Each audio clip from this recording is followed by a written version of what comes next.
Salut! Bonjour à tous, salut tout le monde, j'espère que vous allez bien. Et aujourd'hui, nous attaquons enfin la dernière partie de ce tuto, passer facilement le permis côtier. Et cette dernière partie, est l'utilisation de la VHF, Very High Frequency. Donc commençons cette partie avec un petit glossaire des abréviations que vous pourrez rencontrer lors de votre navigation ou plus précisément dans des contenus maritimes. Donc il y a l'ANFR, Agence nationale des fréquences, VHF, Very High Frequency, ASN, appel sélectif numérique, MMSI, Maritime Mobile Service Identity à 9 chiffres, le CRR, certificat restreint de radiotéléphonie, le GPS, Global Positioning System, et SMDSM, Système mondial de détresse et de sécurité en mer. Donc, quelques mots maintenant sur la VHF, Very High Frequency.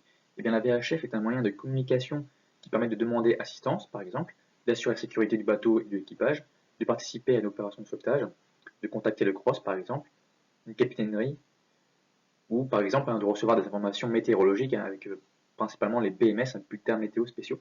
Donc il existe deux types de VHF qu'on peut trouver. Eh bien, il y a la VHF fixe, qui elle a une portée de 30 000 nautiques et une puissance de 25 watts. Et il y a une VHF plus petite, une VHF portative, qui a une portée de 8 000 nautiques et une puissance de moins de 6 watts. Donc pour utiliser une VHF fixe à plus de 30 000 nautiques, eh bien, il faut d'abord avoir le CRR. Le CRR permet l'utilisation d'une VHF fixe avec plus de 6 watts ou une VHF portative ASN dans les eaux territoriales françaises. Donc, je tiens à préciser également que toute VHF fixe ou portative doit posséder une licence, en France comme à l'étranger, une licence d'exploitation. Passons maintenant aux différents canaux qui peuvent exister sur la VHF. Eh bien, il y a deux canaux à mémoriser, vraiment à mémoriser.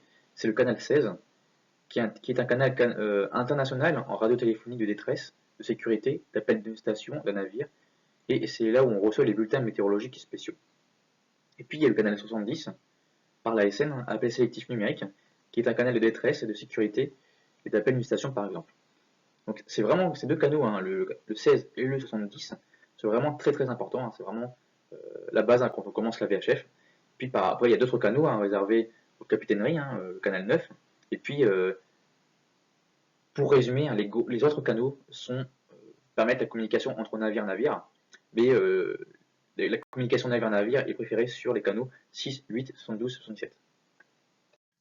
La communication sur le canal 16. Donc on l'a vu, le canal 16 est un canal international en radiotéléphonie de détresse. Donc son principale mission, c'est d'émettre, de recevoir des messages de détresse. Donc, il y en a trois principaux. Le premier, le plus grand danger, c'est le Mayday, Mayday, Mayday. Donc 3 fois Mayday. Vous pensez à Mayday, aidez-moi, qui montre une détresse, une menace de danger grave. Donc une fois qu'on a dit le Mayday, Mayday, on indique le nom du navire, l'indicatif, la position du navire, la nature de l'assistance, le nombre à bord de personnes, les intentions qu'on va faire et les renseignements. Donc, petit mémo, c'est NIP-NER. NIP-NER. N-I-P-N-A-I-R. En seconde position vient le pan-pan, pan-pan, pan-pan, 3 fois, pan-pan 3 fois, qui lui indique une urgence, c'est-à-dire où la sécurité du navire ou d'une personne sont mises à l'épreuve.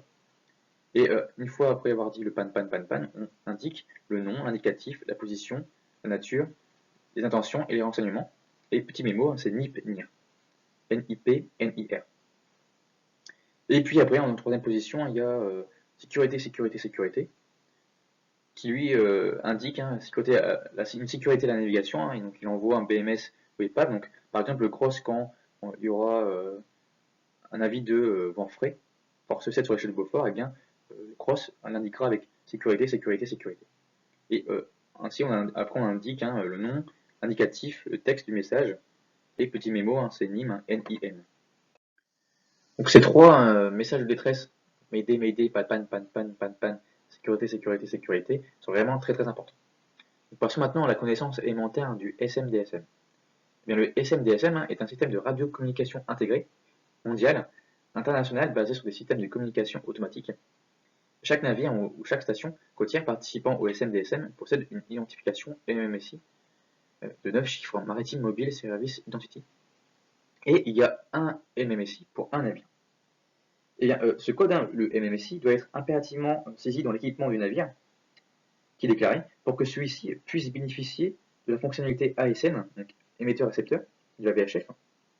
Comme ça, on peut recevoir, quand on a un message de détresse à envoyer, eh bien, en envoyant en même temps le message de détresse, on peut envoyer en même temps le signal GPS, la position.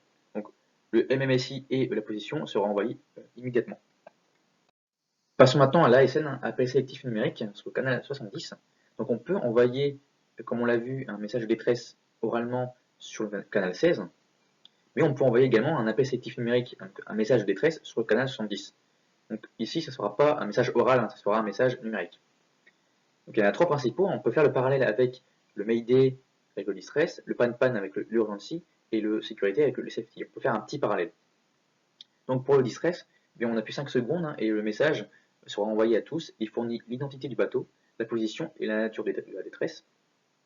L'urgency, qui envoie un appel adressé à tous, il envoie aussi également le message, et le message transmis sur le canal 16. Et le safety annonce à tous, et le MMSI il transmet automatiquement. Et en cas de fausse manip sur l'ASN, ça arrive à tout le monde, eh bien, il est important d'annuler l'alerte de détresse sur le 16, sur le canal 16, et de dire qu'il s'agissait d'une erreur. Donc un peu d'anglais que vous pourrez trouver lors du choix de Team Assistance sur le canal 70, lors de votre message de détresse. Eh bien, il y a l'homme à la mer, donc, man overboard en anglais. Donc, pour mémoriser ça, vous pensez vraiment, là, littéralement, ça veut dire man, c'est homme, board, bateau, et over, en dehors du bateau. Donc, littéralement, homme en dehors du bateau. Après, il y a échouement, donc, qui veut dire grounding. Ground, moi, ça me fait penser à underground, le métro. Donc, le métro est en dessous, donc, ils l'ont enseveli. Donc, j'en ai assez pour mémoriser ça. Après, il y a le navire cool, qui veut dire sinking. Sink veut dire couler, donc du coup, sinking, le navire coule, donc, il est en train de couler. Voie d'eau, donc flooding, vous savez penser au flot, le flot lors de la montée de la marée. Pour le risque du chavirage, le listing, alors il n'y a pas vraiment de mémo, je n'ai pas réussi à trouver de mémo, donc on va falloir l'apprendre par cœur. Et puis pour à la dérive et qui veut dire à drift en anglais, et bien dans les deux, il y a DRI, D-R-I, donc il y en a assez pour mémoriser à la dérive, à drift. Et maintenant, un dernier entraînement du tuto passer facilement le permis côtier. Donc pour la première question, c'est pour rejoindre le cross, on utilise quel canot? Deuxième question, pour envoyer un message de détresse en radiotéléphonie, on utilise quel signal?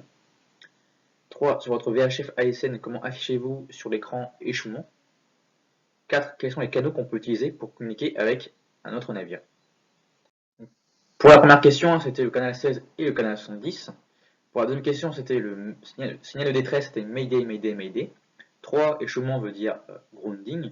Et pour les messages navire-navire, pour les communications navire-navire, c'est par exemple le canal 6, 8, 72, 77, mais on peut très bien utiliser d'autres canaux.